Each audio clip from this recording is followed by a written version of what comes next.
Meacham. John's with us.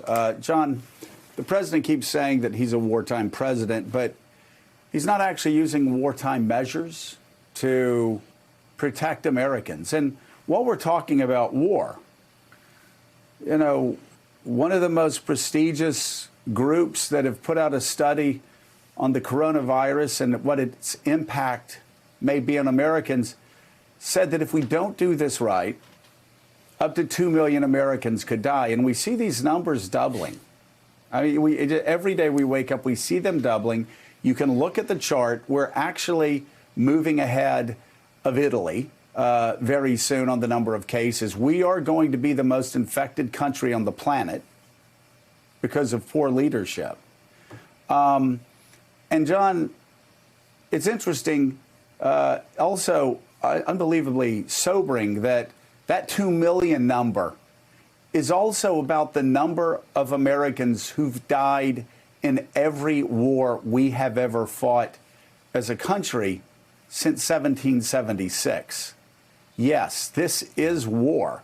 In fact, the death toll could be worse than easily be worse than any war we have ever fought, including the Civil War, where 700,000 Americans died, unless we get this right. And science. We're still having trouble not getting this right. This is pure science. This is medicine. These are facts. A pandemic doesn't give a damn about the art of the deal, because you know what? A pandemic doesn't negotiate. It just kills until people separate, and it's killed. Yeah, one of the tragedies, one of the many, many tragedies that's unfolding is to criticize the president for 40% or more of the country sounds as though we're all engaging in predictable partisan paintball about something.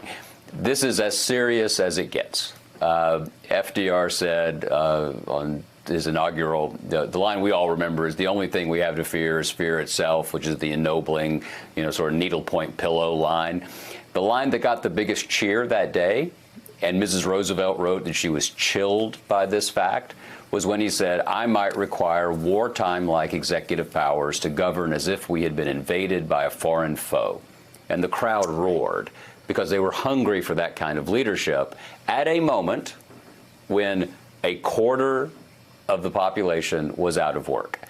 There is a St. Louis Fed official who said last night or over the weekend that we're probably looking at we may be looking at 30% unemployment before this year is out. So that is worse than March 1933. I'm willing to grant, and a lot of folks have not in the past, they dislike it when wartime presidents, our friend Michael Beschloss wrote a marvelous book about wartime leadership and how presidents often overreach. But take the best part of that.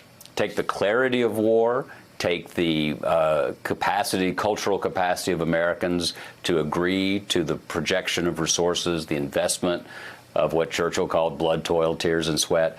Take that metaphor, but follow it through. Don't declare war and then say it's up to Andrew Cuomo. I mean, a lot of us would take Andrew Cuomo now easily.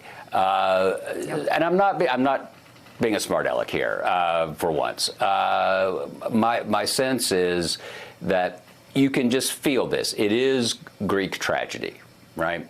There's an inevitable result here. We know we're going to get to a national lockdown. We know that what the experts are saying requires this stronger short-term pain to prevent long-term genuine chaos, both in terms of health, but the ripples on the economy, insofar as there is an economy. It's going to be shut down if it pretty much is now, and it's harder and harder to start it back up. You need a clarity of mind, a calmness of purpose, and a capacity to be honest and admit when you've been wrong. And I submit to you whether those three characteristics are present right now in the Oval Office. Thanks for checking out MSNBC on YouTube, and make sure you subscribe to stay up to date on the day's biggest stories. And you can click on any of the videos around us to watch more from Morning Joe and MSNBC. Thanks so much for watching.